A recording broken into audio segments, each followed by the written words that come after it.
వాసవి జయ వాసవి శ్రీ వాసవి కన్యకా పరమేశ్వరి పురాణం అధ్యాయం 18 పార్వతీ పరిణయం. అనంతరం ఒక శుభదినాన హిమవంతుడు ఆనందంగా దివ్యవస్త్రాలు ధరించి బృహస్పతి ఆదేశానుసారం తన బంధువులతో కలిసి ఈశ్వరుని పార్వతీ పాణిగ్రహణానికి ఆహ్వానించాడు. అప్పుడు ఈశ్వరుడు అందమైన మాణిక్య కిరీటాన్ని ధరించి, ప్రాచీన పూసల కంఠహారాన్ని ధరించి, కంకణాలు మరియు కిరీటాలు మరియు కంచి దారాలను ధరించి, దివ్యమైన కుంకుమ గంధాన్ని ధరించిన శరదృతు మేఘంలా ప్రకాశిస్తూ దివ్య ప్రకాశమైన కైలాసంలా కనబడుతూ దివ్య ఈ తాంబర పుష్పహారాలను ధరించి నానా రత్నాలంకార భూషితుడై పర్వత సదృశ్యమైన వృషభ నందినికి సురసిద్ధ కిన్నెర ఆరాధ్యులతో కలిసి హిమవంతుని రాజభవనానికి చేరుకున్నాడు. దేవతలందరూ పూలవర్షం కురిపిస్తుండగా, రంభాది అప్సరసలు భక్తితో నాట్యం చేస్తుంటే, వశిష్ఠ వామదేవాది మునిలు సామగాన చేస్తూ ఉండగా ఈశ్వరుడు హిమవంత ఇంటి ద్వారంలోకి ప్రవేశించాడు. అప్పుడు హిమవంతుడు మరియు ఈశ్వరుడు ఒకరినొకరు ఎదుర్కొని గంధపు నీటిని ఒకరిపై ఒకరు చల్లుకున్నారు. కిన్నెరలు చక్కగా పాడారు.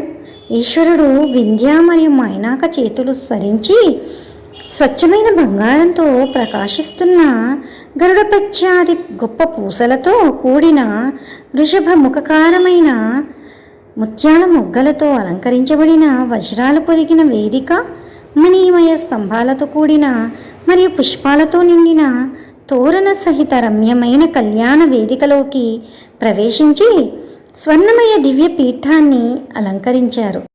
అప్పుడు భృగు, అత్రి, పులహ, వామదేవుడు వంటి బ్రహ్మర్షియలు అగ్నిని ప్రజ్వలింపజేశారు.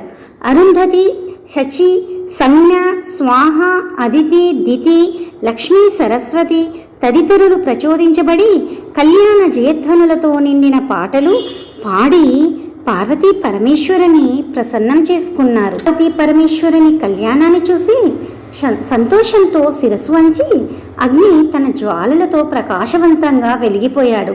అనంతరం దివ్య వాయిద్యాల ధ్వనులు, సకల వేద మంత్రోచ్చారణలు, గంధర్వ సుందర గణం, తుంబురాడి ముఖాగానం, వేణువీణతో అప్సరస విశ్వాచి నృత్యం, విజయగీతంతో లోకం మారుమోగింది. అప్పుడు ప్రసన్నుడైన హిమవంతుడు బృహస్పతి ఆదేశానుసారం దివ్యంగా అలంకరించబడిన పార్వతీదేవిని ఈశ్వరునికి సమర్పించడానికి తీసుకొచ్చి ముందుగా ఈశ్వరుని మనస్ఫూర్తిగా పూజించాడు. అప్పుడు హిమవంతుడు తపప్రభావంతో శుద్ధి చేయబడి మహిమాన్వితమైన మేరుపర్వతంతో తన కుమారులు వింధ్య, మైనకతో కలిసి పరమేశ్వరుడికి క్షీరసాగరంలో జన్మించిన బంగారు వస్త్రాన్ని, స్వీయ ప్రభావంతో నిర్మించిన రత్న కిరీటాన్ని, నక్షత్రాల హారాన్ని సమర్పించాడు. సూర్యమండల సమప్రకాశవంతమైన కర్ణభూషణలను, రత్నాలతో చేసిన పాదుకలను సమర్పించి ఆసక్తిగా లోకరక్షకుడైన ఆదిశంకరుడిని పూజించి మేనక అరచేతుల నుండి పడే ఉదకంతో అర్చించి పరబ్రహ్మస్వరూపుడు మహాత్ముడు శంకరుడైన నీకు మోక్షకాంక్షతో నా కుమార్తె పార్వతిని సమర్పిస్తున్నాను అని సంకల్పించి పార్వతిని శివునికి అప్పజెప్పెను. అప్పుడు దేవదుందుభులు మోగాయి. దేవతలు పూలవర్షం కురిపించారు. సూర్యుడు మరియు చంద్రుడు ప్రకాశవంతంగా ప్రకాశించారు. దశ దిశలు ప్రసన్నమయ్యాయి. ఉదారంగా గాలులు వీచాయి. భూమి మొక్కలతో సమృద్ధిగా మారింది. దేవతల స్వరాలు జయ జయనాదం భూమిని మరియు అంతరిక్షాన్ని నింపాయి. తృప్తి చెందిన సర్వలోకాధీశ మహేశ్వరుడు పార్వతీ సమేతమై సర్వలోకాలకు నాయకుడిగా లక్ష్మీనారాయణునిగా ప్రకాశించాడు. ఎవరైతే కథను వింటారో లేదా పారాయణం చేస్తారో వారికి భగవంతుడు ప్రసన్నుడై వారికి మంచి గుణాలు కలిగిన పుత్రులను, గొప్ప సంపదను, అనుకూలమైన సతీ సంపదను, పశు సంపదను, దీర్ఘాయుష్యును ప్రసాదిస్తాడు.